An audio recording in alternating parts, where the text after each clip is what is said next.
Good afternoon, everyone. This is Chris on IMTN Worldwide Radio. This is Around the ATL on an afternoon show. Wasn't something I planned. I was supposed to do this morning, but people don't keep their appointments, and it pushed my whole day back. So I'm a little bit late. I was going to do 2 shows today. Didn't happen. So thanks for those who might be joining from Facebook, from Instagram. I'm on Instagram Live right now on IMTN Worldwide Radio on Instagram. And also Twitter. Hopefully a few people will chime in. If you do, make sure you hit the comment section if you have a thought, because I really want to hear from people today, more so than usual. And you'll see why in a minute. So today we are talking, let's see if I got it prepped up today. I do. Hawks versus Wizards, game 4 of the 2024 season.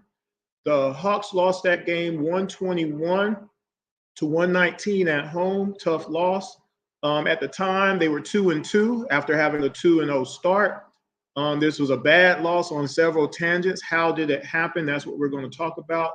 Be sure to watch previous reviews that I've done on Around the ATL. Make sure you subscribe to the IMTN Worldwide Radio YouTube page and watch the Nets. Actually, the Nets are not on there because, long story short, YouTube had deleted it because of a flag of ESPN video. I re-recorded the whole show. I just haven't had time to upload it. It will come. But I also did do the Charlotte Hornets game and the Oklahoma City game as well. So go check those on Around the ATL. Excuse me. Promos. So real brief, because I want to get into this. Make sure that you, again, subscribe to the IMTN Worldwide Radio page. But as you do that, pick your poison. Join on Facebook or Instagram, IMTN Worldwide Radio. You can follow me on Twitter, Intellect ATL, or my co-host, Jordan23 ATL. You can see that right there. Appreciate that. Also, our sponsor for today, went the wrong way. Southern Classic Transportation. Make sure you contact Dennis. He is the owner. Call 404-291-0150. So if you need to be ridden around the city of Atlanta in style and comfort, you need to go to an event, you need to go out of town, you need to go to the airport to go out of town, you need to go to New Orleans for the Falcons New Orleans game, you need to go to Florida, you need to go wherever you need to go, you need to call them first and make sure that you let them know Around the ATL sent you. All right, so don't forget that. Last but not least, if you know someone who needs photos, IMTNWorldwideImages.com is where you go. You can also follow on IMTN Worldwide Images 1 on Instagram. And if you need a little hint of what they do, here you go right there. Here you go, a little something right there. Again, that was actually Twin Peaks Restaurant. They hired me to shoot some of their servers. That was a fun shoot. So that all being said, let's get started. So again, well, first of all, let me talk about home court advantage because I do have that in my notes. I really want the Hawks to have a home court advantage. The only way you can do that is win all your games at home. We didn't do a good job of that last couple of years. We needed to really try to have a good start to this season. I said that in the preseason, that we really needed to have a good start. One way or the other, we couldn't go the first 10 games and be under 500 for whatever reason. So I'm looking at that aspect first and foremost because of this game, we lost it at home, right? Now, the other part of this particular game is you had Bilal play really good defense on Trae Young, right? He had some. Trae had a great assist game, but he couldn't score for nothing. But was that the reason that the Hawks lost this game, though? Because despite that, the Hawks were leading almost this whole game. Okay, so was that the reason? And again, one of those things is, as well, where was the person to step up? Okay, so think about that. All right. Now, the Wizards, now again, if you've never watched me do a review, I do a full game review where I'm talking Wizards and what they did, the Hawks and what they did as a team, 3 individual players on each team and what they did as a whole, and how the teams lined up and everything before I go into the actual review, shot for shot.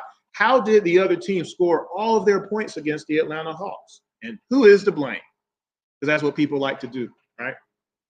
Now, the Wizards had 32 points in the paint, 8 second chance points, and 17 fast break points. So here, this is the 3rd straight game that the Hawks have given up 40 points or less in the paint. This is tremendous on all tangents, even though some of it is because of the outside shots that the Wizards continue to take. So you do have a little give and take in that particular statistic, that sometimes teams don't score a lot in the paint because they're hitting a whole bunch of threes. They hit 21 threes on us, guys. 21. All right. But still, it's a positive. We need to grow with it. All right. Now, that being said, 21 threes is bad. Okay. It's bad. They shot 44 of them. Okay. Top players for the Wizards on 9 of 17 shooting, 6 of 8 from 3. Jordan Poole had 26. On 8 of 20 shooting and 5 of 9 from 3, Kuzma had 25, 11 boards, and 7 assists. On 7 of 15 shooting and 4 of 9 from 3, he had Kispert with 21 points. All right. Now, for the Hawks, they had 44 points in the paint, 7 second chance points. They did have 22 fast break points. So that evened out a little bit the fast break points that they gave up to the Wizards. They hit 15 threes. Okay. Top players for the Hawks, JJ had a great breakout game, had on 11 of 17 shooting. He had 29 points, 12 rebounds, and 7 assists, 1 steal and a block.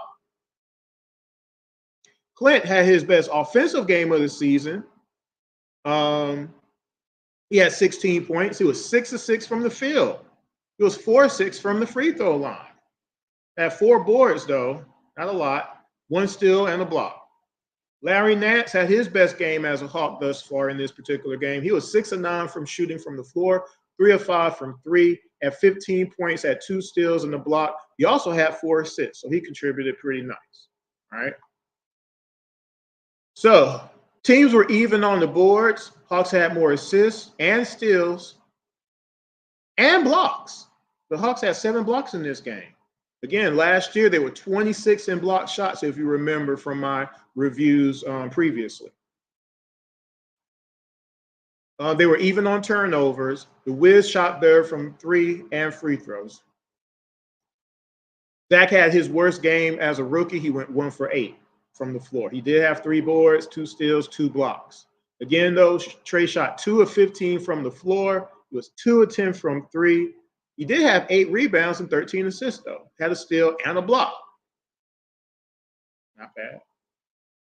So let's get into it. So let's see. Now, this is going to be unique because I've never done this before.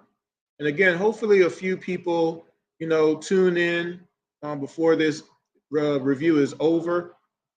I'm going to post one more time on Twitter. And I'll post it again. Uh-oh, I'm losing pages there. What happened? Okay, there we go. So Well, I do have to do this. I almost forgot. So there's certain things that are very important, right? In all games, you got to have pride on defense, right? You gotta want to stop somebody, right? Fast breaks. You got to stop the ball on a fast break. You got to call out the defense on a fast break. You got to rotate to the open man, whoever it might be, for whatever the reason. Otherwise, why are you on the court? Because you're not playing team basketball. You got to block out. When the ball goes up in the air, you're supposed to know where your man is. You got to be attached to somebody and really actually try to prevent them from getting the rebound. And even if you don't get the rebound, see if you can get one of your teammates to get the rebound. That's all what blocking out is all about. You got to contest all shots. And if there's multiple shots in a possession, you got to contest all of those shots as well. You got to stay with your assignment, whether it be in a possession on the half court or if it's on the fast break. You missed a shot, you got to go and find your guy. And if you can't get to your guy, you got to call it out so somebody else will pick them up. To not do that, you're failing in your job. Communication goes hand in hand with all of this. If you're not talking on the floor and letting people know what's going on, you're going to fail. Did you watch my OKC review? It is terrible. And shout out again to John Harris for joining me on that. And John was like, Chris, you're educating me because there's things I'm seeing here that I did not notice before. This is not good. And it's not. Getting back on defense. Again, it goes back into fast breaks. The reason that the Hawks are 28th in fast break points given up last year, because we never got back on defense. We just refused to do it. We lollygag. We got our backs turned. We don't know what's going on around us. Does anybody care about this? I want someone to comment and tell me why you don't care about all of these things. And of course, overhelping. Why are there 5 people looking at one person? Why are there 5 people pretending to play defense on one person and leaving their man wide open? Why is that? I want someone to answer this, because you can't, most of you, right? Because you don't want to. Because you want to absolve the whole team from doing their jobs and just blame one individual person who's not giving up all the points every game. And I've proved that through 15 games now I've shown in hours of game footage that one person isn't giving up all the points. I've proved that beyond a shadow of a doubt. Now, first quarter, so let's set this up. Jump ball. I've never posted a jump ball before, but there's a particular reason why. Now, in a particular a particular jump ball setup, you got your 2 centers or your 2 bigs in the middle, right? And you got your wings around them, right? And then in the backcourt, you got your point guards. You're trying to tip it to your point guards so they can activate the offense, right? Nothing wrong with that. But what if you don't win the tip? You got to get on your assignment, don't you? Or at least try to. And if you can't, you got to call it out. I want you to notice this jump ball. I'm going to play it twice. Watch the jump ball. Lineup here tonight. Josh Tibbin is our lead referee with Mitchell Urban and Inte Wang. And here we go from Atlanta. Now, that was the jump ball. Saw who's all on the court, right? Play it again. Lineup here tonight. Josh Tibbin is our lead referee with Mitchell Urban and Inte Wang. And here we go from Atlanta. Notice Sarr. Did anybody pick him up? First shot, first quarter. Clint has Valanciunas. Who has Sarr, the 7-foot power forward? Looks like it should be JJ, but you saw in the jump ball, Sarr went right past JJ, and JJ didn't even look at him. Now remember, in the initial jump ball lineup, Trey is in the backcourt because he's the point guard. They're supposed to be trying to tip the ball to him, but since they didn't win it, Trey is going to go up to who he's supposed to be guarding, but he can't. Why? Because Sarr is there. So Trey stops and comes back, and he has to try to guard Sarr. Someone has to pick him up. Now, I'm going to just try to be logical here. Does anybody expect Trae Young to stop Sarr? Literally. I don't know. But nobody talks. And like I said, that's a problem. Okay? So here's the first shot of the first quarter. Wizards in white and the Hawks in red. And right away, they go inside for the jam from Alex Sarr. Now, the very first shot of the game, are you really going to give up a cheap foul just because? You have the height differential there, a height differential that the Hawks created because simply people didn't get on their man. Trae Young doesn't guard power forwards and centers in the NBA. That's not his job. I'm sorry, it's not. And for people out there to continue to keep trying to make it as such is crazy when you got 4 other people on your team. And nobody called out nothing. And nobody just went, oh, all JJ had to do is just go pick up Sarr. What did JJ do? Watch. Wizards in white and the Hawks in red. And right away, they go inside for the jam from Alex Sarr. Trae could have went to Kuzma and JJ went to Sarr. That would have been a quick get on. Trae, switch. You see how that? And watch the jump ball again. Lineup here tonight. Josh Tibbin is our lead referee with Mitchell Urban and Inte Wang. And here we go from Atlanta. Why did JJ go to Kuzma? See, again, situational awareness, court awareness. We do not have it as a team. And this was jump ball. This was the beginning of the end, right off the jump. And again, there's tape. Why don't we? I don't know. I'm already getting my blood pressure up. So that was first shot of the game. So second shot. We don't know how to play pick and roll. We've still not learned how to play pick and roll in half a decade now. Okay? That's a problem. We can't communicate. We won't communicate. We don't know how to switch. We cannot switch. We don't know how to fight through screens, or we won't fight through screens. So on this one, Bilal passes it to Sarr. Sarr passes it to Kuzma. And now at this point, we got 2 options. Zach could rush Kuzma and get right up on him and eliminate Sarr and his pick. Or Zach and JJ just could have switched. This is basketball. They could have just switched completely. But neither of that happened. And as usual, both players go to the ball handler. Like they're not paying attention to nothing else going on. They're not. It's the same thing over and over again. Sarr goes to the basket. Trae comes up to try to hinder Sarr, but they didn't pass it to him. Instead, Kuzma is driving all the way to the basket. Zach is trailing him. JJ is on his side. And at the end, Clint is there. I'm going to show you what the end result of this play. We're poorly here for an accomplished scorer like Kuzma. He's really struggled through the first week. Takes it to the hole and puts it in and draws the foul. Well, you kind of talked him up there. I know, right? Now, tell me something. I want someone to comment. Are you happy with Clint's performance in that particular possession? Are you happy with his effort right then and there as the big on our team? Are you happy with it?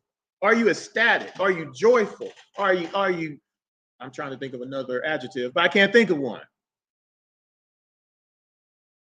I'm going to play it again. Watch the whole possession. We're poorly here for an accomplished scorer like Kuzma. He's really struggled through the first week. Takes it to the hole and puts it in and draws the foul. Well, you kind of talked him up there. I know, right? If you've seen any of my previous reviews, you know the word I use is we concede baskets. We will step out of the way and let you lay it up. Full A is lay it up. We're blocking out people so that way you can get your shot. We're not contesting the shot, but we're going to block out a shot that hasn't even happened yet.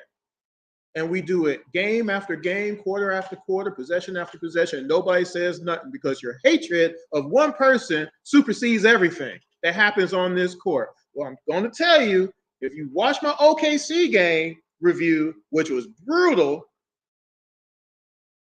This one, I don't know, that OKC game was pretty bad. But this is bad because we gave up 21 threes and it was not necessary. Again, we could have just switched. We could have just hedged the screen. We don't have to accept the screen. Do y'all know that? Like, again, I don't know if half of everybody who watches basketball has ever played basketball at all on any level. Basketball is basketball. I've been playing for 40 years. I just played last Sunday. I played a tournament Saturday and then played Sunday night. This is just basketball. And if the guys don't know how to do certain things, then it's up to the coaching staff to get them better. That's the whole definition of a freaking coach. And if the coach can't do that, we got this. There has to be a change. And as John reminded everybody, we don't have a big man coach still. For no reason. Why don't we? Everybody else does. Why don't we have a defensive coach, a proven coach that's what they do? Their specialty is defense and/or a player, a defensive player of the year multiple times. Who cares about defense to say, hey guys, I'm looking at this tape. Why don't y'all just call out the switch? Hey, you know, sometimes y'all be switching and they don't even be setting the screen. Like, what are we doing? Like, you didn't have to leave your man, but you did anyway. That's not defense. You're pretending to play defense. You're playing participatory defense. That's not cool. Is it cool for y'all? I mean, again, comment section is there. Don't cuss. So I had to delete you. But my goodness, what are we doing? But anyway, that was the second shot of the game. Third shot, off of a missed shot, Kuzma gets the ball, goes coast to coast. Off the screen. Daniels. Well, Trey is delivering him some beautiful passes. He really is. Guys. Kuzma, little bully ball right to the hole.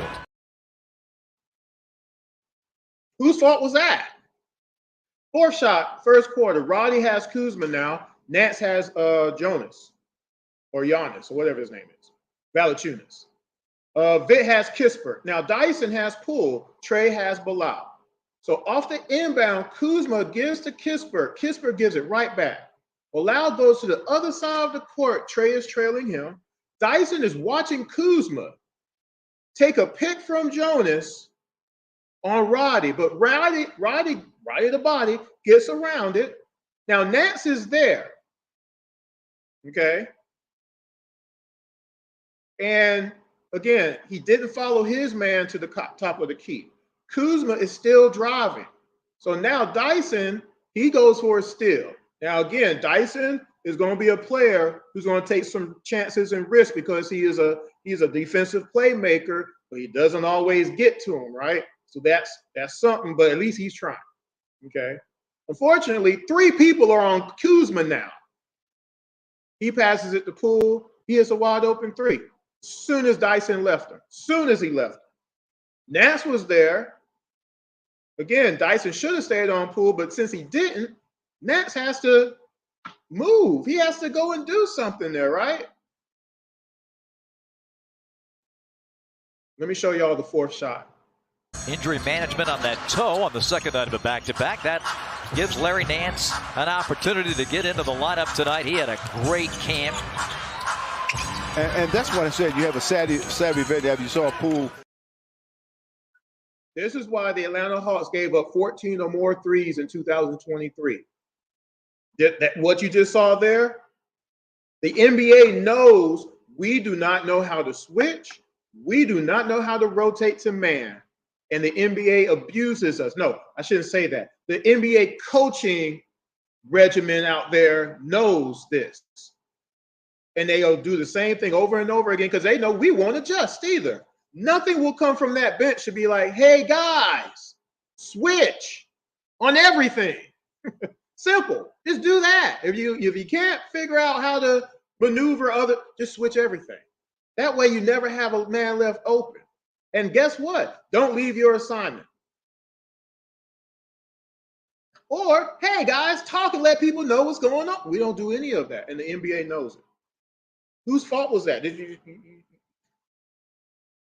Fifth shot, first quarter. Again, switch everything. Anticipate a screen. Like, again, you can use your peripheral vision, but if someone says, hey, Chris, you left, Chris, right. Chris, you're by yourself. I got an awareness now that I don't got nobody coming to me, so I can concentrate on my man. Okay, now I got somebody coming to my left. Let me get closer to my man so I can't get brushed off, so I can stay with my man. If I do get picked or held, usually in my case, because they want me to not be playing defense, someone got to pick up my man. That's the job, folks. If you don't want to help your teammates, get off the floor. This is why I said a long time ago, I don't want to play with half of y'all up in Atlanta because I know y'all not going to play team basketball. I know you're not going to do it because you're selfish. Anyway, so the Hawks don't do any of what I just said. Anticipate, screen, switch everything. Again, this doesn't seem like it matters that much. So another, off the inbound, Kuzma passes it to Jonas. Jonas passes it to Kispert. At the same time, Poole gets in front of Roddy. Now, Kuzma now runs to the bucket. Roddy goes with Kuzma. Poole goes to the top of the key. Now, Dyson at this point is chasing. Nat sees this. He could have called switch and went to Poole and Dyson pick up Jonas just to make sure that nobody is wide open. But instead, Nat's, like all of our bigs have been apparently trained to do this, backs up and doesn't contest. You know what's about to happen for the second straight possession? 17-10 Atlanta. 5.5 to go, opening frame. Poole, quick trigger three, rattles it in. Jordan Poole with back-to-back threes, and the Wizards showing a little life. Did you hear Bob say it? Back-to-back threes? I'm not making this up. Wizards hit 21 of these suckers in this game, guys. 6-shot, first quarter. Kuzma drives. He shoots, he misses. Nobody blocks out. Out starts a little break here for Washington, but the Hawks recover. It's going to be Kuzma going in on Roddy. To force that shot, Valanciunas there to tip it in. Does anybody care about blocking out? Because it didn't look like Nats cared right then and there. Nats had a good shooting game, 6 of 9 from the floor. But I need him to block out. He's the big on the floor at the time.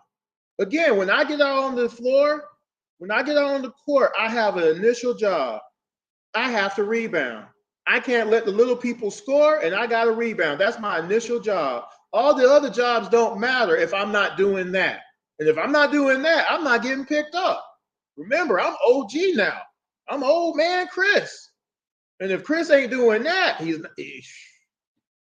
because, see, I do everything else too. I'm the one getting down the court on fast breaks. I'm usually the first one back, as old as I am now.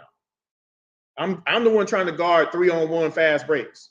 Need help. I need help. I'm calling it out. I'm trying to block a shot, though, or foul somebody. Take that back out. You see what I'm saying? But anyway, my initial job is I got to rebound. I got to not let little people get points. Part of that is blocking out. I'm always going to block out. I know where my man is. I'm not letting him get the rebound. That was an easy bucket, wasn't it? 7th shot, first quarter. Carrington is dribbling, and he shoots a 3. 2:20 left, first quarter, 21-17. Carrington off the bounce, drills a 3. Bob Carrington. Well, Chris, he's backing up so that way he don't dribble drive by him. Really? That's how you do it? Nah. Again, though, that could be curved if you just talk. Nance, you're by yourself. You need to get up, Nance.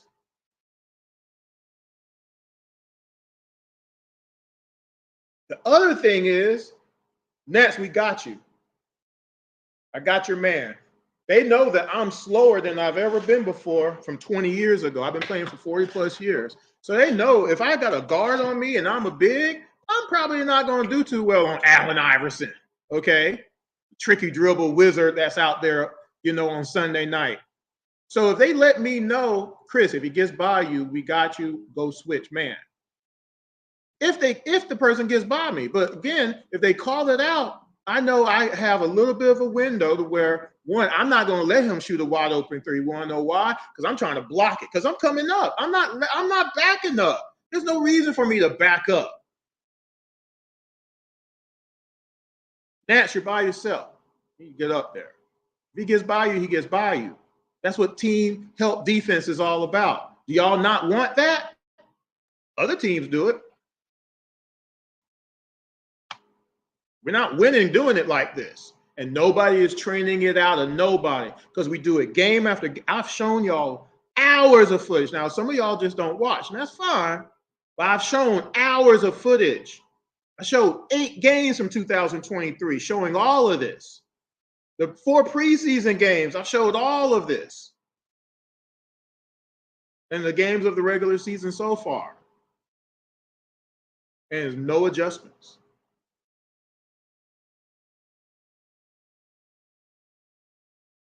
Eighth shot, almost lost my place. Bagley gets the ball, passes it to Carrington. Make sure this is not an important text I just got here. Give me a second, y'all. Sorry this happened in live, but like I said, my schedule got backed up today because people messed up. What the heck is this? Oh, nothing important. All right. Bagley gets the ball, passes it to Carrington. Bagley sets the screen, then rolls to the basket, okay? Since Garrison was completely knocked out the way of this moving screen in this case, Nance, and since Nance in this case didn't jump out on Carrington, Bagley is now wide open, okay? Now, once Nance is committed to Carrington, players need to rotate, rotate. Because JJ was there, he could have contested. Vic, he let his man go. He's standing in the paint. He did kind of come up, but he doesn't jump to the contest. Again, what was one of my caveats? We don't contest shots. The reason that the Hawks are 26 in block shots last year is because we don't contest any shots. We don't care. We're just going to let you shoot it. We're going to let you watch the ball. Watch the OKC review and watch me do that like a whole bunch of times because that's what the Hawks do. We would rather watch the ball go up rather than trying to contest the shot. Just because you don't block it don't mean you might not deter it. Again, I got 7-foot wingspan. I'm trying to block every shot. Sorry, Charlie. We won't even jump. We're just gonna let you shoot it. And the NBA knows it. Watch this. How about that lob by Garrison Matthews? Perfect. These guys know each other so well. Hawks do a good job of switching. Bagley from the dotted line. There ain't no good job of switching. Go ahead and stop the ball. Come on. That was another points in the paint, by the way, too. By the way. Nice shot. Carrington. So you saw Carrington 2 shots ago walk up and hit a 3? Watch this. Talent that hadn't really hit his mark in the league yet. I mean, even though he's been around 7 years. Oh, and Bub Carrington from the wing drills another 3. That's his second 3 in the first quarter off the bench. They hit 21 of these suckers, guys. He just dribbled up, stopped, and popped. That was the last shot that they hit in the first quarter, though. So now we're going to the second quarter.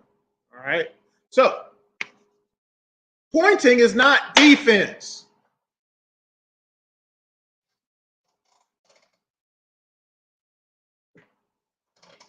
That defense, the 15 games that I've shown of Atlanta Hawks pointing, has it ever stopped a shot? Answer me that. Tell me that. Has it? Ever? Forever? So Carrington is bringing the ball up. He passes it to Kispert. Kispert passes it to Kuzma. Kispert goes to the paint, and Sarr comes to pick Garrison, okay? Nobody calls out nothing. Again, they don't switch. Nance could have taken Kispert. Instead, Nance is staring at Kuzma as Kispert goes to the bucket, gets a pass from Kuzma, and lays it up. Help defender. Where did anybody come over to help? But again, Nance was right there. He could have just prevented the shot, and he doesn't. First shot, second quarter. Out. Bogey without Hunter, without Bufkin, so the bench a little bit thin too. On the drive, a lay-in for Kispert. You see, unfortunately, all Bob is giving us are excuses for the Hawks to hang their hat on why they can't win games because they're injured. No, That's not an excuse because teams that are shorthanded always beat the Hawks. Have you ever wondered about that? That's because they know what they're doing out there on the court. That's why. And we don't. Am I being unreasonable? I also want to answer this in the comment section. Again, if you're not watching this live and you watch it after the fact, I still want you to comment when we get to this point. Am I being unreasonable with having just the expectations for us to be able to play basic defense and for the coaching staff to do their jobs? Because they're not doing it. I don't care what they can say out there. Is whatever it is that they're saying, it ain't happening on the court. They're not doing it enough. They're not teaching it enough. They're not saying it enough. See, saying something and actually showing people, and I'm gonna stop right here. Okay, because I'm talking basic defense here. I'm gonna use work analogies again. And I see a comment. I'll click on it real quick, see what it is. What's up, A1 Forever, Big Dog Business Casual with the no, I don't want to get into that. I didn't have time to change, so here it is. So again, I'll use the Atlanta Braves as a good example because it's sports and it's Atlanta. So if I have people that continually show up late for work, it's game day, it's Braves versus Phillies on a weekend, on a Friday, firecracker night, okay? And I got people who showing up late. I got people showing out of uniform for that matter. Let's just say that. I'm just throwing out all kinds of scenarios. I got people who aren't at their particular department to start the game. And this happens every Friday. Am I supposed to really just let them do that? I'm supposed to just let it go and just chop it up to the game and not worried about it. I could do that. And I could just say, hey guys, make sure you get here on time. And say, well, I told them to come on time. Hey guys, make sure you're at your department and you're in uniform and everything when the shift starts, because the doors are about to open and all these fans are about to roll in. And I could say I've done my responsibility. I've done my part to notify them that they can't keep coming in late. I've disciplined. I could go that route, or I can say next time you don't show up, you're not going to be on the schedule. Next time you come out of uniform, you're clocking out. You can stay here, but you're not getting paid. You can stay here all you want to, but you're not getting paid. You're out. I've clocked you out. See, there's a difference between telling and the doing. The telling and the discipline of it. There's a consequence to your failure to do what you're supposed to do. So if the coaching staff is really telling people, hey, you need to switch off of these. Hey, you need to fight through more screens. Hey, you need to rotate better. Hey, you need to get back on defense faster. You need to stop lollygagging all the time. I'm going to show a lot of that in these clips coming up, by the way. And if you don't, you're going to sit on the bench. Well, Chris, you can't tell that the guy's making $40 million a year. Coach Pop, Coach Spo, and a whole bunch of other coaches that win games do it all the time. Because you can't get in the game unless the coach says you can get in the game. It still works like that, believe it or not. Maybe not in Atlanta, but all the other teams that have won championships, that's how they do. Jason Tatum, come here. You messing up. You playing like crap. We're putting Pritchard in now. You're a baller. You can't tell a player to sit down because they just let another guy just lay the ball up. See, calling timeout don't do nothing. That don't mean nothing. That just means that you're calling a timeout. It's not like you're calling a timeout and the whole second string team is coming in. You have to do something about it. Also, if I got people who aren't doing something right, am I supposed to just let them keep doing it wrong? No, I got to retrain them. I got to look and see what they're doing wrong, whether it be in the system and they're putting in people's orders wrong, or people keep bringing the wrong order to a person. Maybe a Evander Holyfield, that's a disaster. Somebody's going to get punched. Evander's cool, though. He wouldn't actually punch somebody, I guess, if they got down to it. The kitchen, what if the kitchen is bringing, all these things have to be fixed, and it's my responsibility. And if I don't fix it, I'm gone. There's a consequence, and we don't have consequences. So that's why the Hawks last year gave up 14 or more threes. We were 28th in fast break points given up. We were 25th in points in the paint given up last year, folks. We lost 21 games by 7 points or less because there were no consequences for the failures for anybody on the team. And it's not just one person, because, again, I've proved from hours of footage that one player isn't giving up all the points. We're going to get to the end of this game. I'm going to show you again. Here's who all gave up points in this game. Let's do the math, because math doesn't change either. A1 Forever says that's how teams stay in the games. I was like, what is going on? Yeah, exactly, A1. Exactly.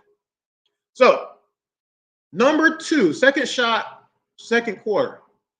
Make sure I ain't lost my place here. I had to do that diatribe there. Hopefully, y'all go back and watch some of my other reviews. Hopefully, some of you watched the reviews from 2023 as well. I really encourage you to do it.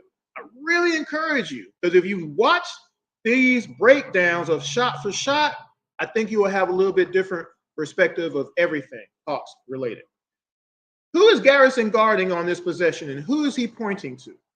Sar has the ball. Poole comes to get it. Zach is on Poole. Poole gets the ball. Sar turns and sets a pick, okay? Nance is now in front of Poole. Zach is on his side. He doesn't double to stop the progress. He shades back to Sar. Nance is retreating again, and so Poole dribbles back one, shoots, and hits. Now, again, by the way, Garrison, again, is standing in the paint, leaving his man, Bilal, alone at the 3. They didn't pass it to him, fortunately. Second shot, second quarter. Crowd still letting Sar hear it.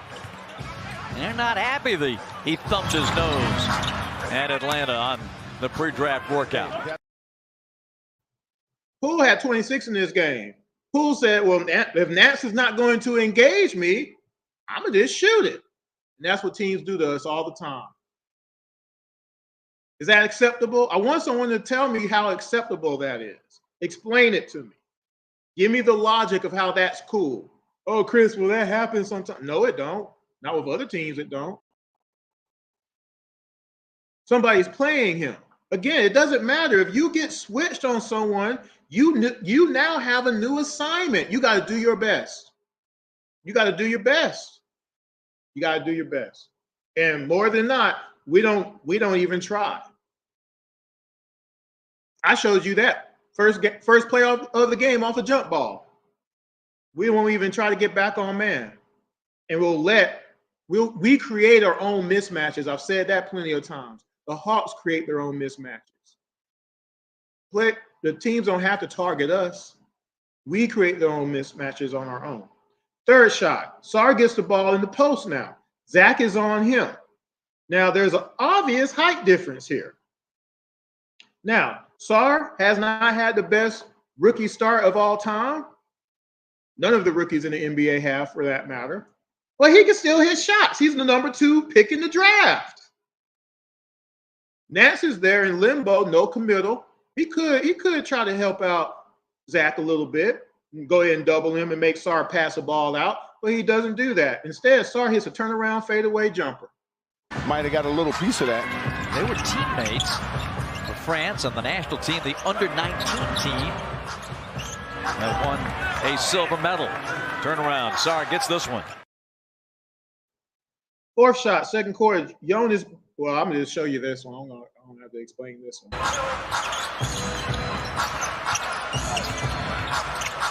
Valanciunas representing Lithuania. Now tell me how that's Trey's fault, for the people who hate Trae Young so much. It's his fault that we lose all these games because of his defense and his defense alone. Tell me how that was Trey's fault. Fifth shot, second quarter. Poole has the ball now. Jonas sets a pick on Dyson. Poole comes down the lane. Kispert is moving to the three, but Roddy, what does Roddy do as usual? Go to the paint. Going to leave his man wide freaking open. You know what's going to happen, don't you? You know what's going to happen? You know what's going to happen? They've held the Wizards to 34% shooting. And Washington, a team that came in averaging 109 points a game, as Kispert drills the three, they just have 36 points here.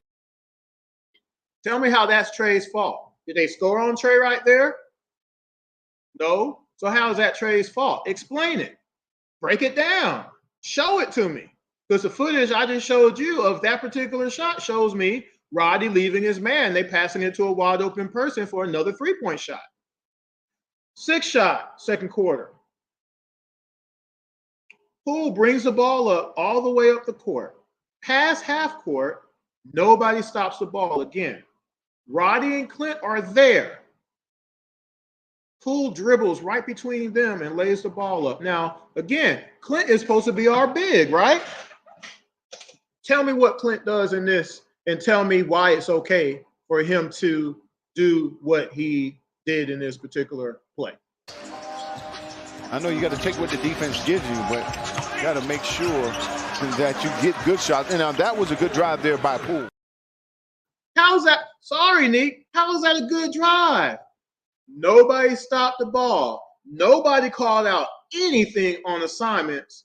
And our big let him lay it up. I'm going to play it again for you. Second time. Watch Clint this whole possession. I know you got to take what the defense gives you, but you got to make sure that you get good shots. And now that was a good drive there by Poole.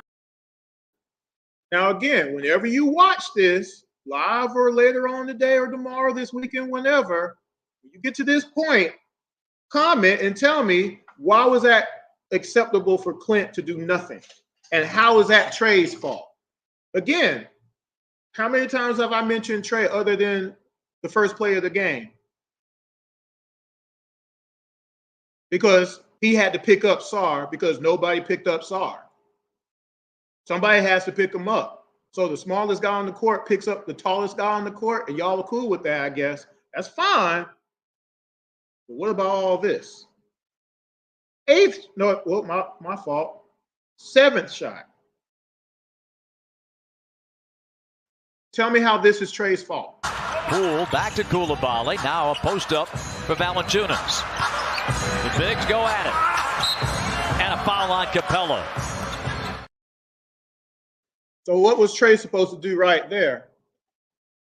Tell him, hey, Clint, I got Jonas. I can stop him. Jonas out there like 300 pounds and stuff.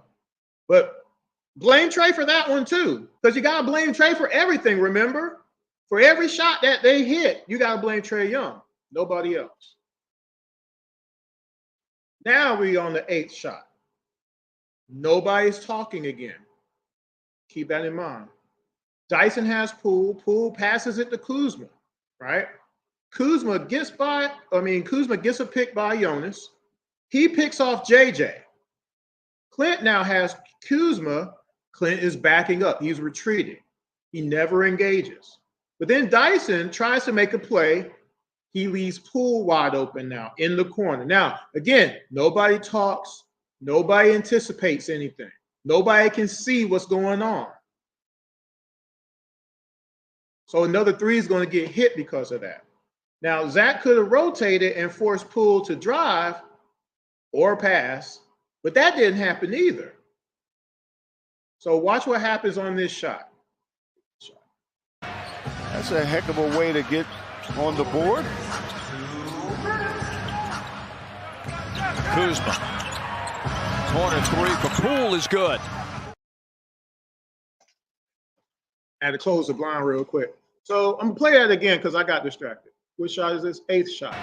That's a heck of a way to get on the board. Kuzma. Corner 3 for Poole is good. And you saw Dyson get upset there. Now, again, Dyson is trying to make plays.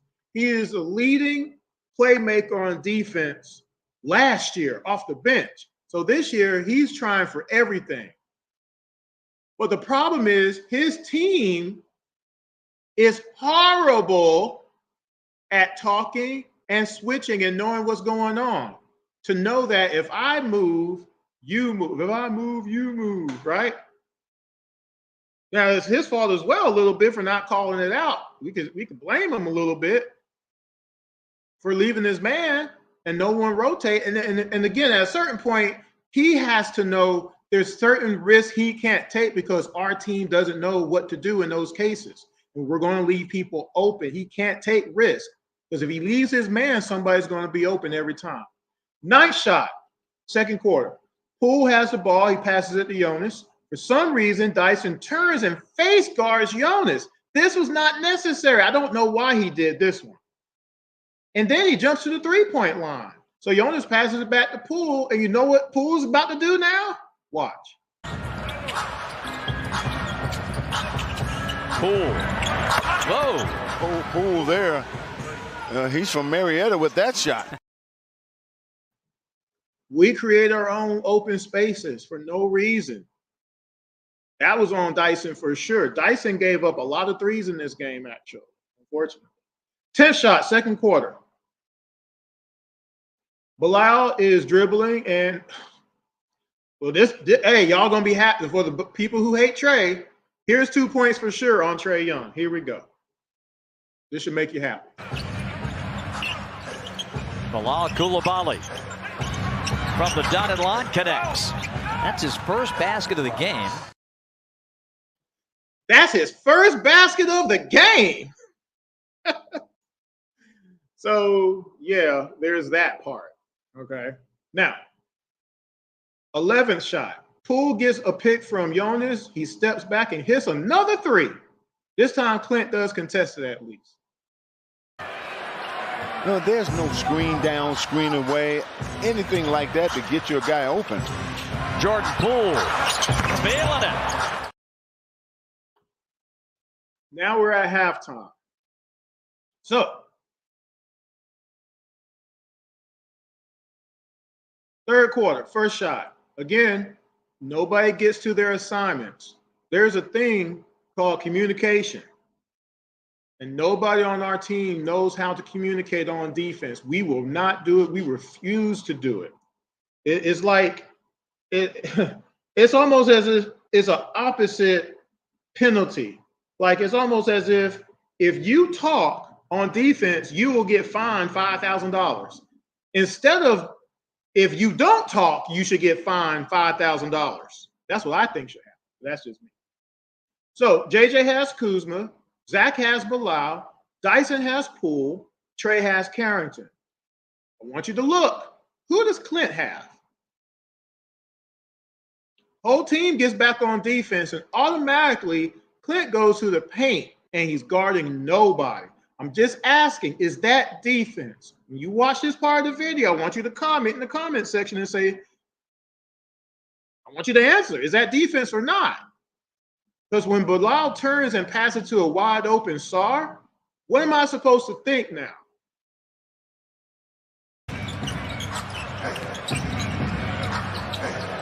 Sar from the top. And he drills his first three of the night. Was there a lot of energy in that contest? Did he look like he even wanted to contest that shot? And how is that Trey's fault? Second shot, third quarter. JJ has Kuzma again. Dyson has Poole. Poole cuts and beats Dyson here. Kuzma passes it to Poole. Zach becomes a help defender and cuts Poole off. So he did good there. But that means he left Bilal. Okay. Trey rotates to Bilal, so he does what he needed to do, but that leaves Carrington open. Again, well, Chris, they can't all rotate. Yes, they can. It just means everybody got to work a little bit harder. Because other teams do it. Nobody rotated to Carrington. You know who's supposed to rotate? I'll show you in a second. And again, if this particular person rotates, Sar is open, but then that means somebody else has to rotate. Again, you just got to keep rotating until they run out of clock. But we don't call anything out, and we leave another person open for three. Watch this shot. On the cut, Jordan Poole kicks it out. Bub Carrington, the rookie, good from three. He's He's looked good tonight. He came in 2 for 6 on 3 balls. Everybody did all right until the very end. I'm going to play it again. Watch carefully. On the cut, Jordan Poole kicks it out. Bub Carrington, the rookie, good from 3. He's looked good tonight. He came in 2 for 6 on 3 balls. It's too casual, y'all. You either don't know, someone got to tell you. And if you can't be told, you won't do it. Clint should have rotated, and he didn't. Anyway, third shot. Now, mind you now, this fourth shot that I'm about to show you is the third straight 3 in a row that this team has hit against the Hawks. Okay, I want you to realize that before I show it. So, off of a missed shot, nobody blocks out. I want you to watch that. I want you to watch closely on this non-block out. Kuzma now brings the ball up. Nobody stops the ball. Nobody calls out anything. So Dyson has Kuzma in front of him. Zach gets back, but he isn't looking at Bilal. Kuzma passes it to Bilal, and guess what? He hits another 3. This is 12 points given up in short order. Actually, this is the 4th 3 in a row. My bad. I'm not reading my own typing. This is the 4th 3 in a row that this team has given up. And also, Zach doesn't contest this shot either, but just the block out. It all starts with that. This is the third shot, third quarter. Jalen sets it up. Missed the shot. Rebound, Kuzma. Coulibaly. And he nails another 3 for Washington and a timeout for Quinn Snyder. That timeout ain't going to do nothing. Clint didn't block out Kuzma. So you mean to tell me he can't block out Kuzma? Kuzma? PB and J? Or whatever they call themselves now, right? And then again, Zach, he didn't even contest the 3. Kuzma passes it to him, and he just shoots it. They just watched it go in. But the block out, though, you can't convince me. And how's that Trey's fault? Fourth shot, third quarter. Roddy has Kuzma. He passes it to Poole. He sets a pick on Dyson. Kuzma goes to the basket. Nance is the help defender here. He's busy blocking out Sarr instead of defending the basket. Fourth shot, third quarter. I'll be there with my attire on, too. Kuzma on the lay-in. What was Nance blocking out? He saw a man coming, and he's just blocking out somebody at that point. That's not. The ball wasn't in the air. The ball wasn't even in the air, folks. What shot was that? 4. 5. Fifth shot was a turnover. 73-67. Dyson Daniels. Larry Nance Jr. in the ball game now for Atlanta, and he turns it over. Long feed on the bounce, and Poole lays it home. So remember, on turnovers, typically, if it's a 1-on-none, I'm always going to give those 2 points to the person who turned it over. But if somebody is able to get back on defense and defend the shot and they don't defend it, then I usually give those points to that person. In this case, happens to be the same person. Those 2 are on Nance. Sixth shot, third quarter. Garrison, again, what is he doing? He's standing in the paint. How come he's not guarding his man, Kispert? Dyson has his foot in the paint instead of being on Kuzma. Sarr picks Roddy. Sarr drives to the basket, gets a pass from Poole, and 3 players for the Hawks are now in the paint, leaving Kispert and Kuzma wide open for no reason. I want y'all to explain to me, how is this acceptable? I want you to answer that, because nobody is willing to do it for some reason. I don't know why. Sarr passes it to Kuzma in this case, and you know what he does? I'll let you guess. 76-69. Sarr spins out. Here's Kuzma for 3. That's good. Here's another guy you don't want to get warmed up from 3. Kyle Kuzma. Did you see that pretend defense at the end where Garrison looks like he's going to go try to block somebody out now because he done left people open again. Play it again. But again, let me just play it again. 76-69. Sarr spins out. Here's Kuzma for three. That's good. Here's another guy you don't want to get warmed up from three, Kyle Kuzma. Standing in the paint and not standing with your man is not defense. It's not even bad defense. It's just not defense at all. High school, college, you could not get away with that at all. You'd be on the bench. You're not defending anybody.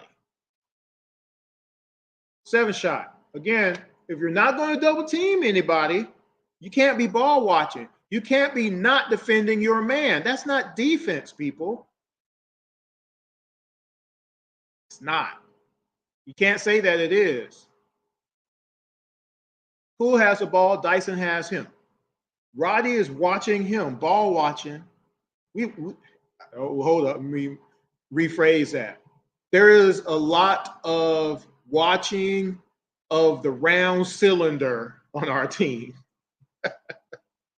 Anyway, so Poole has the ball. Dyson has him. Roddy is watching him. Kuzma comes up, gets into a shooting motion as Poole passes him the ball. And you know what he does? Amazing. Looking good. 79-75.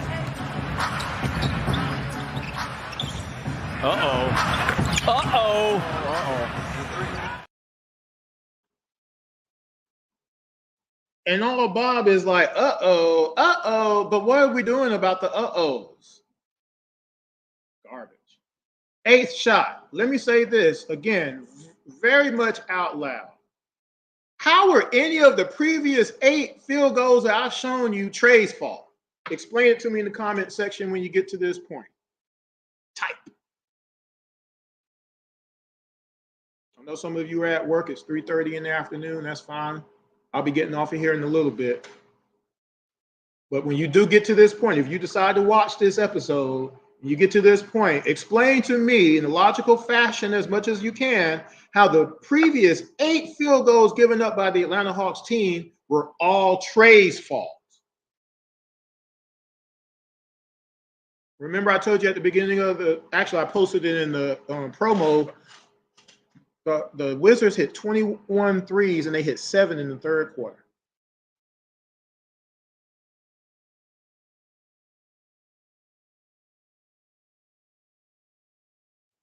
Eighth shot, 3rd quarter. So far, by the way, this game, Trey has given up 4 points. 4.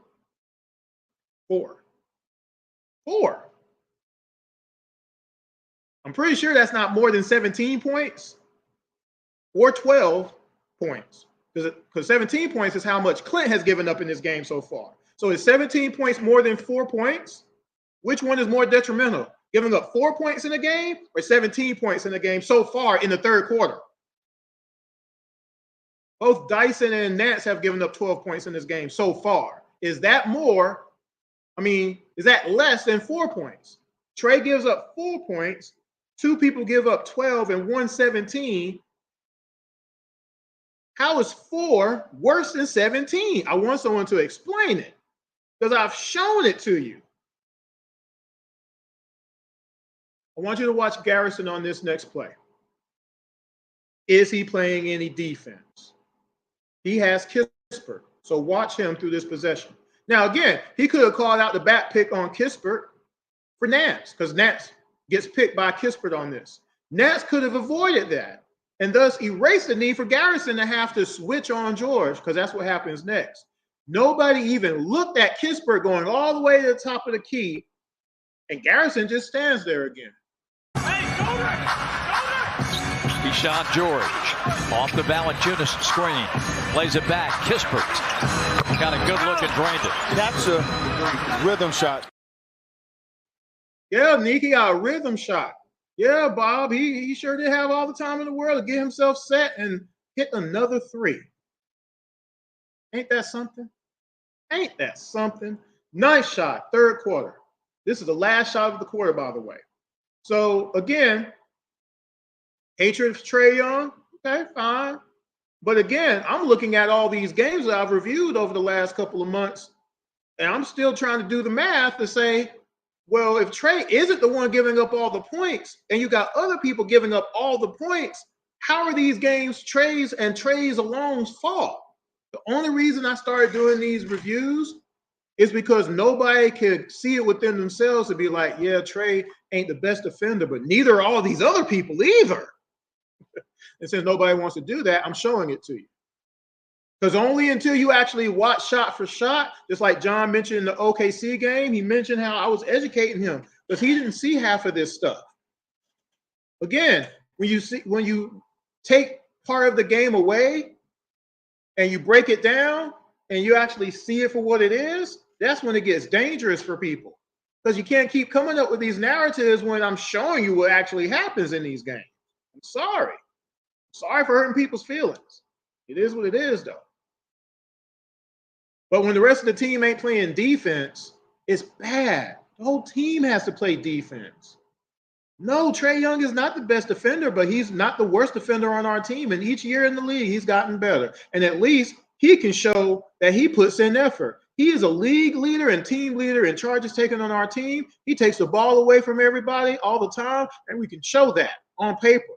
There's other players on our team who still has not averaged one block or one steal for a regular season. And he's supposed to be the best defender on our team. He's not a league leader or a team leader in any defensive category, not even top 20. Never first, second team all defense, never defensive player of the year candidate. But we keep saying that he's a defender when I show you what he's not doing. Now, of course, he ain't been able to do nothing lately because he ain't on the floor. Something else he doesn't do a lot of. We're talking about DeAndre Hunter, of course, who has never played 70 games in the regular season before. It's never happened. Those 14 points a game average don't do you much good when you're not playing. Making $22 million a year plus. So with all that being said, how come y'all don't want the rest of the team to play good defense? Because they don't. And I've proved that for the 28 games that Trae Young didn't play last year. We didn't shut nobody down. If he was so bad, why don't we shut people down? Why didn't we go 28-0, 20-8? We didn't. We went 14-14. We didn't move up in the standings not one bit. And the games we did win, we barely won. The Hawks are 27-33 without Trae Young. Not 60-0, not 50-10, not 40-20. 27-33. If we're that much better without Trae Young, why doesn't the record reflect it? Because that's facts, not conjecture. Anyway, nice shot. I'm almost done. Wallace is standing in the paint in this case, Keaton. Roddy has Kispert. Again, by the way, again, what is this standing in the paint thing?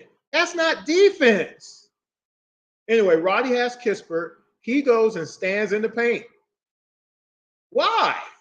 As soon as Kuzma drives, he has two options because two people aren't guarding their men. This is insane. Isn't this insane to y'all? Kuzma. Kispert for three, and the Wizards take the lead. The Wizards take the lead on yet another three in the third quarter. They hit 7 of them. That was the last shot of the third, by the way. 21 threes we gave up in this game. That's why you lose a game. Now, let's blame Trae Young on all of them somehow, even though he's not the reason. My bad, they hit 8 threes in the third. Fourth quarter now, last quarter. First shot. Kispert has the ball at half court. Dyson is on him. He passes it to Jones. Nance has him. Kispert, after Dyson turns his back on his man, runs to the basket. Jonas picks Dyson now. Nance properly switches this time, but Kispert gets by him all the way to the basket for a layup. JJ was right there and just walked by Kispert. Just walked by him. Zach was there, and he also didn't contest. So this one I'm giving to the whole team just because of how it went down. Watch this play. 12 points in his first Hawk appearance. Valanciunas. Hand off to Kispert. He'll drive and lay it home. Wizards by 1. Whole team failing on defense, guys. Second shot last quarter. For some reason, Roddy decided to try to contest Jonas. Has the ball over his head. There's nothing he can do. Roddy can't do nothing like that. He can't. There's nothing he can do. So what is he doing? He left his man as a result. No one talks. No communication. You know what's about to happen? Watch. Jonas Valanciunas holds it high. 4 seconds on the shot clock. And a 3-ball is good by Keyshawn George. His first basket of the game. First basket of the game. Heard that before, haven't we? That's not defense, y'all. You stay with your man. You stay with your man throughout the whole possession.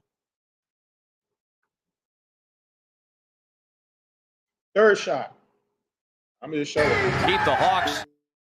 That was the wrong one. Third shot, fourth quarter. 89-88. Kispert feeling it. Oh, man, he's come alive now. And that's I mean, again. Dominique can't explain it. Just stop, Dominique. You can't explain it. Fourth shot. JJ has Kuzma. This is the third 3 in a row again, guys. Fourth shot. Keep the Hawks within 1. Kuzma. Oh, man, come on. Are you kidding me here? Just steps into a big 3 and nails it. And nails it, Bob says. Can't stop him. Whew. Real tough, y'all. Real tough. Fifth shot. Garrison has Carrington. Jonas comes to set a pick. Nance picks up Carrington. Carrington hits a jumper. Carrington backs it out. Matthews on him. Valanciunas the roadblock screen. Carrington hits. That's a 2. Nance just let him shoot it. Just say, I'm gonna stand right here, and if you stand right there, if you shoot it, ain't nothing gonna happen. That's exactly what happened. Sixth shot. Trey has Bilal. He gets through 2 brush screens. Bilal drives to the basket and scores. Trey did contest, but he gave up the bucket. Coulibaly driving in on Trey. Count the basket. And for Trey Young, foul number 2. Not bad defense, but I got to give it to Trey because he gave up the bucket. Did he give up all those other 3s, though? No, not exactly. We gave up those 2, though. 8th shot, last quarter. Now, this is on Trey. Trey turns the ball over on this one. JJ and Dyson get back, though. Kispert gets a slam dunk. I want you to see how this dunk happened. Watch. Well, we need some of that Trey magic against Washington. Turns it over. And Kyle Kispert draws an Atlanta timeout of the dunk. JJ just let him dunk it. JJ conceded that shot. I use that word a lot in my reviews. We concede shots. We don't care. We're just going to let you get it. We don't care what the score is. We're just going to let you get it. Don't matter.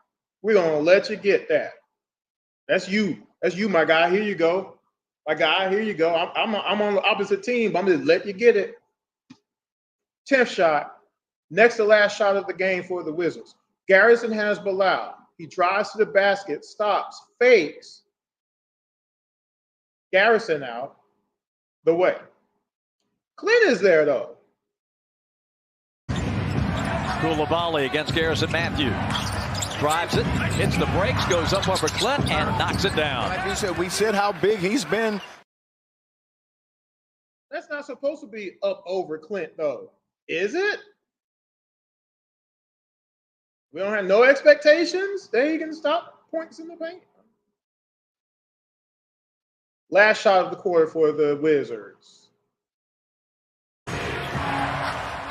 Poole gets everybody positioned, looking to shoot a bomb, and he hits it. My goodness. Now, we can say, man, Poole was hot and he was hitting all his shots tonight, but did he have to? You know, most teams, if somebody is hitting a lot of shots, and remember, I think he hit 6 for 9 from 3 in this game, or 7 from 9, whatever stupid. I'll look it up real quick. Poole was 6 of 8 from 3. So at this point in the game, if you can't decide that you need to double that person, what are you even doing? Are you trying to win the game? I don't think you're trying to win the game. Because you know what? The Hawks never double team the best person on the other team. I've shown you many, many hours of tape showing that as well. We didn't double team Kobe White in the play-in game while we watched Hunter get 8 points and 2 rebounds. We didn't double team Siakam in that Pacers debacle. We didn't double team Ant-Man at the end of that game. He had 2 shots in a row. We didn't double him each time. We had opportunity to. There's 2 players there, and neither of them moved. They just watched Kobe Buffett give those buckets up.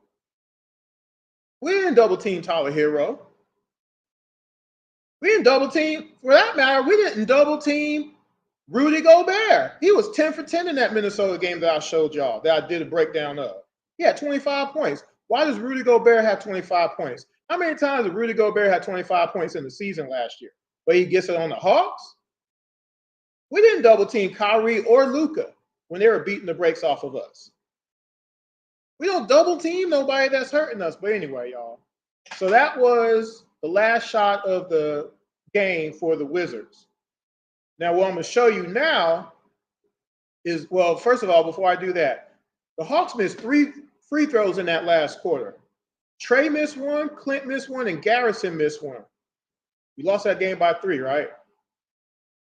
We gave up 5 more threes in the fourth quarter. So we gave up 8 threes in the third quarter. Somebody's calling me now. I got to get out of here. We gave up 8 threes in the third and 5 threes in the fourth, and everybody's cool with that? How we lost this game at home in State Farm Arena?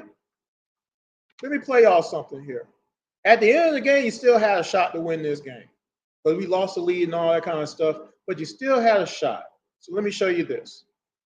Oh, he had Garrison Matthews in the corner. Dyson Daniels takes the 3. Got it! It's a 1-point game with 7.5. Now, remember, it was a 1-point game, right? But then we came down the court and let Poole hit a 3. That's bad, y'all. Because then what happened is this. Inbounds. Here comes Trey. 6 seconds, 5. Trey coming over the line. Trey looking. He leans in. The shot is up. No good at the buzzer. And the Wizards win the game. Now, a lot of people are like, that's a bad shot, and Garrison was over there. But Trey has hit a lot of game winners in his career and all this kind of stuff, or a few for sure, or game time ones, whatever you want to call it. But it should never have gotten to that point because we gave up 8 threes in the third quarter. And none of that was Trey's fault. So here we go. Trey gave up 8 points in this game. Clint gave up 19. Zach gave up 10. Dyson 12. Nance 14. Vitt, because he didn't really play that much in this game, only gave up 2. Garrison gave up 3 threes in this game for 9 points. Roddy gave up 4 threes in this game for 12 points. Nance 4. And JJ gave up 8 points. Mostly because his man was getting switched on people. And other people were defending his guy. And those people were scoring on other people. Which is why you got to stay on your assignment. Which is why I get mad about that. All this is preventable. And you can't keep telling me that it's not preventable, because that's what people keep saying. When you say that it's Trey's fault, you're saying that all this stuff is not preventable, when it is. If the whole team played team defense, we would win. We would never lose a game. Scoring is never a problem for us. It's stopping people. And it's who we can't stop is the problem. I've shown it to you again. Clint gave up 19 points in this one game. Nats gave up 14 points off the bench. Dyson gave up 4 3-pointers in this game, y'all. Zach gave up 2. Clint gave up 3 3-pointers in this game. Trey didn't give up any 3-pointers. Roddy gave up 4 3-pointers in this game. Garrison gave up 3. They were all open. Why? Because he wasn't sticking nobody. You got to look at it just from that standpoint, guys. If everybody actually stayed with their assignments and called out people on defense, called out the defense, switches, the rotations, hey, pick up man on fast breaks. Again, we gave up, I want to say 17 points on fast breaks in this game, guys. Like, we lost this game by 3 points. I'm not worried about the points in the paint in this one. We only gave up 32. But we gave up 17 fast break points along with 21 3-pointers. You can't win consistently like that, and we don't. I've started working on Game 5. The Wizards game that was in Washington is bad as well, guys. So when you get to this point, I want you to comment and tell me how all of this was Trey's fault. How 19 points is not as much as 8 points given up. The math of it. I want you to give me a mathematical formula, the anti-life equation from, DC Comics or whatever, to show me how 19, 12, 14, 12 is not less than 8 points. Because that's how many points that Trey gave up in this particular game. In this particular game. And in all the other games that I've reviewed so far, Trae Young is not the one giving up the most points in all of those games. And there's a problem with that. Because if you try to blame Trae Young for everything, you got to show that. You can't just say it out loud and hope it's popular and you want controversy and all that kind of good stuff. You got to show the video of it. You got to show the footage showing how Trae is the detriment to everything, how everybody is breaking their necks and breaking their knees trying to help on Trae Young. No, that's not happening. Again, ain't nobody calling out screens to get on Trae Young. They don't got to do that because they can score on the guys that are already who are defending them. I showed it to you. I showed it to you a lot of times. All those 3-pointers that they hit were mostly wide open shots. The non-blockouts. I showed you. Look, I'm going to show you this from the OKC game real quick. Gaining some momentum here. A little stutter step to hesitation. SGA down the lane. Bisect in the middle. And a tough. Clint moved out the way right there, guys. I've shown you. He didn't block out on Kuzma in this game. Just let him get it, and then they came down and hit a 3. But you're not blaming the right people. Because if you blame the right people, maybe your outrage will be pointed a little bit harder to where maybe the coaching staff will start waking up too. Because again, the coaching staff is failing us. There are no consequences for people not blocking out, not getting back on defense, not calling out defenses, not fighting through switches, not switching on switches, not rotating to the open man, over-helping all the time. There's no consequences for any of it. Want to know how I know it? Because it keeps happening on the court. And we're losing all these games. Hoping a team misses a shot is not defense. Pointing is not defense. You can't hear a point. You can't hear a point, y'all. It's never happened in NBA history or college basketball history or pickup ball history. Hey, you got to get my man. Someone get my man. I got yours on a fast break. Maybe I missed a shot and I'm disgruntled because somebody didn't call foul or whatever. And so I'm slow getting back up the court. So now the center, my guy, is getting up the court. He done beat me. So somebody got to pick him up, and now I'm going to pick up their guy. And then when we get down to the court, we switch back. We don't continue to let an advantage happen. I'm getting back on my man, and or I'm double teaming. So that the way there's not an advantage. See, that's team basketball. I'm trying to win. That's the goal, isn't it? I don't think that's the goal. Because how could it be? Because you got tape of all of this stuff. And it doesn't change from game to game, season to season, nothing. And one or two players I thought might be enough to mitigate some of it, but no, it's not. Dyson is out there on the island because if he tries to do something, he is trusting that his teammates are going to do the right thing. And he's going to have to stop trying to make plays on defense because we won't. We can't. We can't do it. It's not possible. We don't know what to do. Well, Chris, they're supposed to know what to do. Well, if they don't, we're going to just keep doing it. Again, I have a show. I have a couple of shows on IMT and Worldwide Radio. Hopefully you subscribe. Talking about that. I got a show called What's the Point? I have another show that is basically a breakdown of, well, you're just going to let the players do whatever then? That's crazy. Back in 2018 on Around the ATL, I said, man, we got bench Trey. What the heck was that right there? I think it was a bad turnover or something. If you're not willing to do anything as a coach, why are you coaching? Because the goal is to win. Your job is on the line. If you don't think your job is not on the line all the time, my goodness, how do you think you're bulletproof? The Milwaukee Bucks had Coach Griffin fired, having the team over 500, and the team hadn't been over 500 since then, with Doc Rivers in there, who's not done nothing since that championship with the Boston Celtics. What has Doc Rivers done since then? Not a doggone freaking thing.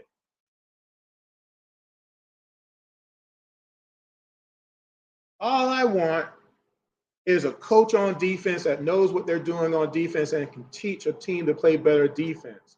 I want a big man coach to coach this crap out of every single time we get a pick. You got to go to the ball. No, some of these are not even screens. Sometimes your teammate gets past the screen. Why are you still on the ball handler? Your man is going to the basket.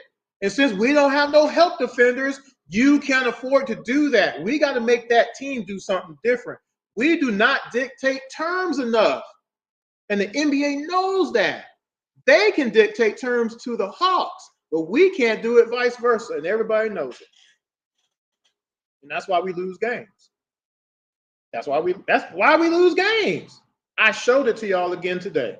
I'm going to show it to y'all in the Wizards game 5. I'm going to show it to you. Hopefully I don't show it to you after this game tonight against the Kings. Hopefully I don't. But I'm going to still show it to you to see the breakdowns. Because even in wins, we're bad. We're getting fortunate to win. Again, they miss some shots. We hit enough shots and we win. We need to be winning because we're stopping shots. We need to be winning because we're blocking out. We need to be winning because we're getting back on defense all the time. We need to be winning because we are able to switch on everything and rotate to the open man and contest all the shots. We were 26 in blocked shots last year because we're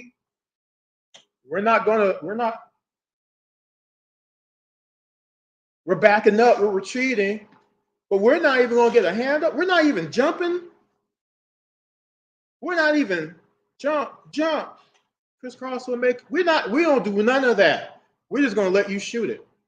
We're going to stand in the paint, and we're 30 feet away from our assignment, and we're going to let that ball rotate around to the open man, and they're going to hit a three. They hit 21 of those suckers in this game, y'all. That's why we lost this game.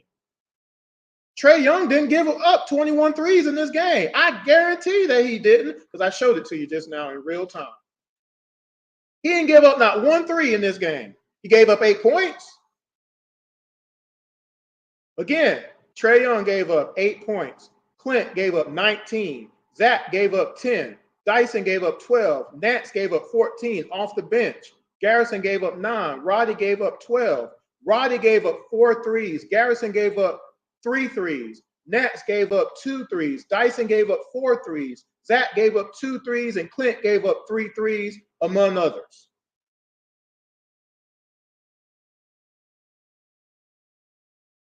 That's upsetting to me. Why isn't it upsetting to y'all when I'm showing you the tape? The effort on the tape of our big man, Clint Capella, just kind of, JJ had a better game in this game than that OKC game and the Hornets game. He only gave up 8 points in this game. But still, he gave up 2 threes. He don't give up those 2 threes, we win the game. Let me show you again some of those who want to. I'm gonna show you a couple things again, real quick. Let me see if I can find it. I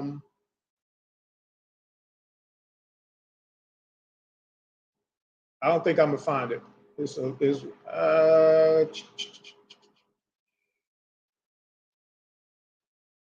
Yeah, I can't find it. I was going to show you a couple of more plays again. For some reason, I can't see it. Man,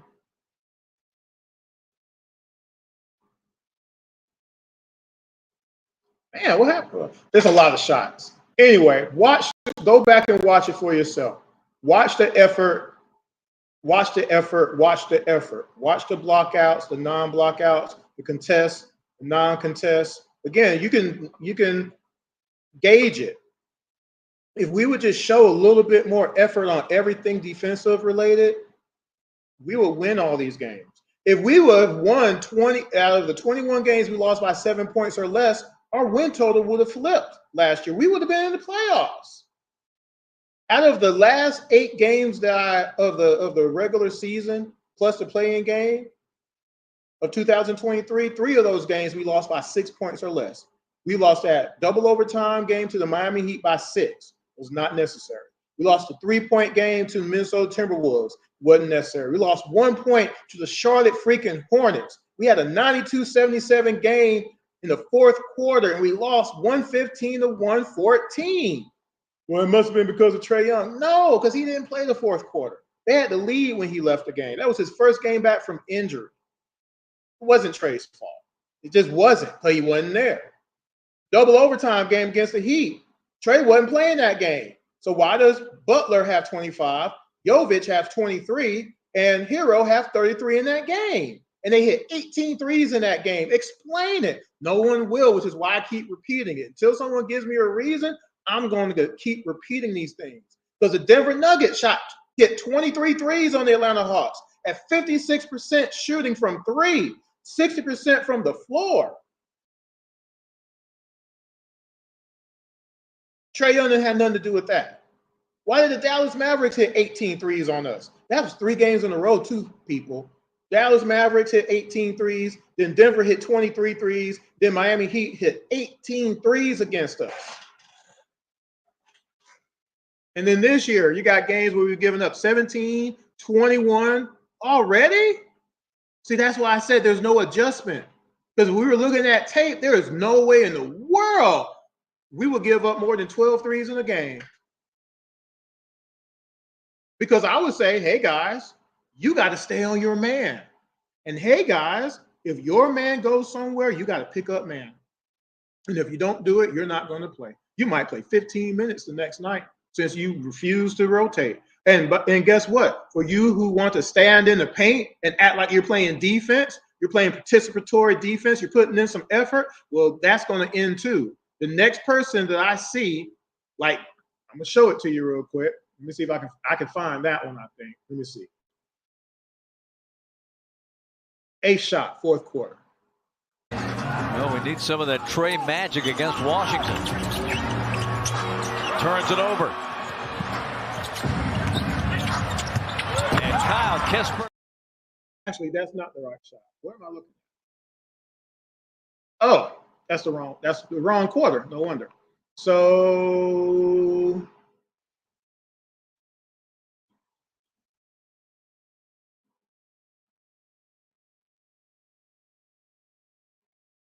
dang, where is it at? I'm trying to find it now.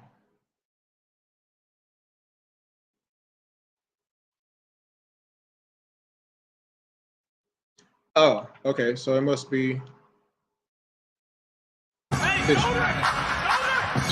Keyshawn George off the Valanciunas screen, plays it back. Kispert got a good look and drained it. That's a rhythm shot. That whole possession right there, Garrison is standing in the paint. He ain't supposed to be. He ain't the center, is he? And even if he was the center, he's the only reason you're in the paint is because your man is in the paint. And for some reason, the Hawks have this methodology that you got one player that's a guard standing in the paint, and that's defense. You're supposed, that's not help defense. See, again, we don't have no concepts of defense, y'all, because we wouldn't do these things. It's idiotic. I'm sorry for pointing it out, but my goodness gracious, come on. Look, and then I'm gonna get out of here because it's 4 o'clock. I gotta go. So if we would only do these things on a regular basis, first of all, have pride on defense. The way we lollygag up on fast breaks is embarrassing. The way we have our backs turned to everybody and don't know what's going on until we turn around, and by then you got someone streaking, and then we put up no contest is embarrassing. We have no pride on defense. We will not fight through a screen. We will not call out the switch. Hey, switch on man. I got you, you got mine. We won't do it. We won't do it. Again, we won't stop the ball on a fast break. Just basic basketball stuff. We won't rotate to the open man. We won't do it to save our lives. If the floor was lava, we're all burning. We won't block out. I've shown y'all so many times in this particular game, we just won't block out man. We don't know where our man is. And in fact, we will block out a man even if the ball's not even in the air yet. That's false defense. It's fake defense, y'all. We won't contest shots. We won't do it. We won't put a hand up. We won't run to you. We're just going to let you shoot it. In fact, we're going to retreat and then let you stop and pop. We won't stay with our assignment throughout the possession. We will not do it. I've shown y'all plenty of times in this particular episode, again, to prove that to y'all. We won't do it. We will not talk on defense. No matter how easy it is to actually do that, we won't call not one screen for anybody. Won't get back on defense. And we always overhelp. Again, if they were really going over just this point right here, we will win 10 more games each season. But we won't. We haven't. I can show it to you. Hours of footage I've shown so far and around the ATL on IMTN Worldwide Radio. Make sure you subscribe to the IMTN Worldwide Radio page. But that's going to do it for me today. Again, I'm going to see if I can. It's 4 o'clock. I don't think I can do it tonight. So what I'm probably going to do, since the Hawks are playing the Kings tonight, I'm going to try to compile the Game 5 Wizards game and then the Kings game, and then do both of those games Saturday. We'll see how it works out. Can't promise nothing, but again, my whole day was ruined today because people can't keep schedules. Thus my shirt and tie. I'm kind of upset about that still, but that's a whole nother story. We'll see what happens. But in the meantime, again, if you can, those who did get to watch while they were working or whatnot, or if you get to watch after the fact, once I post it up on all my different boards, I appreciate the support. Please share with at least one other person who likes Atlanta sports stuff. I really would appreciate that if you could do that. You can follow me on Facebook or Instagram, IMTN Worldwide Radio, right there. You can follow me on Twitter, Intellect ATL, right there. And my co-host, Jordan Jackson, Jordan23 ATL. Make sure you give him a shout out when you can. Again, his mom is battling cancer, and he's been taking time to do that, which is why we haven't had a lot of shows together as of late. Make sure you hit up our sponsor, Southern Classic Transportation. Make sure you contact Dennis. Call 404-291-0150. Make sure you let him know Around the ATL sent you. So if you know you have to go somewhere special, you want to take your wife or your girlfriend somewhere nice, you want to be chauffeured somewhere, hit them up. You need to go to the airport, you want to be comfortable, call them up. You need to go to New Orleans to go see the Falcons beat up on the New Orleans Saints, call them up. Make sure you let them know Around the ATL sent you. Last but not least, make sure you do consider contacting me if you need photos, because I do photography. So you can hit me up, my website, imtnworldwideimages.com, or Instagram, imtnworldwideimages1, right there. I let that scroll by. as I post up a couple pictures, just to give you an idea. So if you know someone who's trying to model, they're trying to act, they need headshots, all that kind of good stuff, I do that pretty good. If you know a corporate business that they have servers like Twin Peaks, they want pictures for the end of the year, going into next year or whatever, let me know. Twin Peaks booked me earlier this year. I could do that again. Takes a couple of hours. I can do it there at the restaurant or whatever, or on location. I can do it all. So keep that in mind as well. I appreciate shout outs if you give me them. That being said, again, make sure you subscribe to IMTN Worldwide Radio on YouTube. I'm going to play, because I do have it pulled up this time. Where is it at? Let me play this just as a reminder of what we do not do as a team, and we do it all the time. It's not good. Gaining some momentum here. A little stutter step to hesitation. SGA down the lane, bisecting the middle, and a tough finish. If we're going to concede shots like that, how can we expect to win ball games? And how come nobody's talking about it? Because it happens each and every single game. And I've shown you in now 16 games that I've shown you on Around the ATL, it happens way too much. You can't win like that. Again, if I was doing stuff like that, I would never get picked up. If I've been doing stuff like, I would never get picked up in the last 20 years. They'll be looking around, be like, hey, you want to play? Hey, you want to play? Hey, you playing? There would be times that they will wait 15 minutes to see who else will come through the door to try to not pick you if you're sorry, or if they don't think that you can help them win games. Now that's never happened to me before. I'm just saying. But if I was doing that kind of stuff, it would happen to me. Because effort matters. See, again, some of us are in our 50s playing. Some of us are in their 60s out there playing. We're playing full court with a clock. And some of us are playing guys who are 20, 30 years younger than us. And we're running. We ain't out there for exercise, guys. We're out there to win games. I played my first tournament Saturday. I was out there to win. Now, unfortunately, the captain of that team decided not to play me first game, and we lost the first game because they didn't want to play a big man against three guards. I'm like, I'm just doing what I'm being told. But I think if I was in there, I would have had 8 points in this game. We played 2s and 1s. And we had a ref. I'm like, I should have been look, I'm going to say this. I didn't need to start, but I should have been in the game. I should have been in the game. At worst, let's run the offense through me. I'm going to get you some easy shots. I get like 6, 7 assists every game. Run the offense through me, and y'all could just shoot. I don't need to score. But I could have not let them get rebounds. I could have set y'all some screens. I could have blocked some shots. I could affect the game. I can't if I'm not in there, though. And that's what you got to look at. Who's affecting the game? Because even if you did give up a lot of points, at least on the offensive side, do a little something to even it out. Whether it be points, assists, whatever it is. Right? Hustle points, whatever it is, get down on the. But you got to have pride on defense to affect the game. Dyson Daniels has that. We know that for a fact. But does anybody else? Can you stay with your man? And if you can't, are you willing to self-sacrifice and be like, hey, I can't stay with my man. I need you to pick him up, and I got your man now. So that way nobody is just wide freaking open.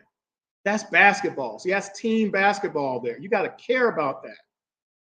And I've said this so many times on my show over the years. You got to want to defend everybody at a certain point. You might not be good at defending them, but you got to want to try to do it, though. You shouldn't want to leave somebody on an island just because you just don't care. And it's just throwaway points. Like, how are you throwing away points when you're getting paid for this? The season's on the line. We literally lost a playing game against the Chicago Bulls. First of all, it was in Chicago because we lost the last 7 games of the season. That's one thing. But besides all that, we lost a play-in game against the Chicago Bulls because we couldn't stop Kobe freaking White. 42 points? Oh, well, that's because of trade. No, it wasn't. I showed you that game. Go watch Around the ATL on IMT Worldwide Radio. Go watch that review. That had nothing to do with Trae Young. Sorry. Trae Young didn't guard 3 people on that team. He wasn't guarding Kobe White. He wasn't guarding Vucevic, who had 24. And he wasn't guarding DeRozan, who had 22. 3 people? Come on. Go watch that review. You're gonna have to say a different story. You won't be able to cough that one up. Sorry, you can't. I showed it to you. Clint gave up almost 30 points in that game by himself. Wasn't Trae Young. It's just a fact that nobody wants to pay attention to for some reason. So that all being said, hopefully y'all enjoyed this. I got to get out of here. I'm running late now. It's been a long day. But please go back and watch the other reviews. I'm going to upload the Brooklyn Nets review in a little bit. Well, maybe later because I got to go actually. But go watch the previous reviews. Go watch the preseason reviews as well. Because, again, if you watch the preseason, you watch these games, nothing has changed. If you watch the last 8 games of the regular season that I posted, including that Detroit Pistons game, which was the last victory of 2023, where we won the game, but we had to hold on against a 68-win team because we couldn't stop Malachi freaking Flynn from dropping 50 on us. Trae didn't play that game either. So what's the excuse? I know who was in that game, and nobody could stop that person who was averaging 5 points for the regular season. And he dropped 50 points on the Atlanta Hawks. And I still have nobody telling me how that happened. I show you how it happened. I just want someone to tell me what's the reasoning behind it and how is acceptable. Y'all accept Malachi Flynn dropping 50 points, and then we lose the rest of the games of the regular season because of that one game. Because nothing changed. We couldn't double team Malachi Flynn. The only other 2 Pistons on that team that scored double figures were Duran and Jaden Ivey. They both had 11 points apiece. You can't make someone else beat you. That's a philosophy of basketball since the 1800s. Don't let the best man beat you on the other team.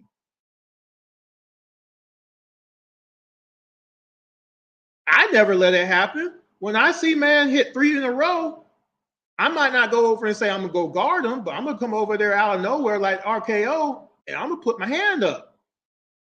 I'm going to leave my man for a split second, and I'm going to come make you do something different. You're not going to shoot no more, sir. You're going to have to swing the ball, and then everybody rotates. Why can't the Hawks do that? Because if the Hawks just did that, we would never give up 21 threes in a game. We wouldn't do it. The Hawks would win the championship if we can give up 12 threes a game. We would literally win the NBA championship. I swear to God, we would. It's just so frustrating. So go watch this review over again if you get a chance. If you missed it from the beginning, go back. It's quarter by quarter, shot for shot from the opposing team to show you what exactly happened in this game so you can see who gave up what and why it happened. Because the why is important. I'm very upset about this game. That OKC game was worse, but this game was not much better. All right. So that being said, let me get out of here. Y'all take care. Peace.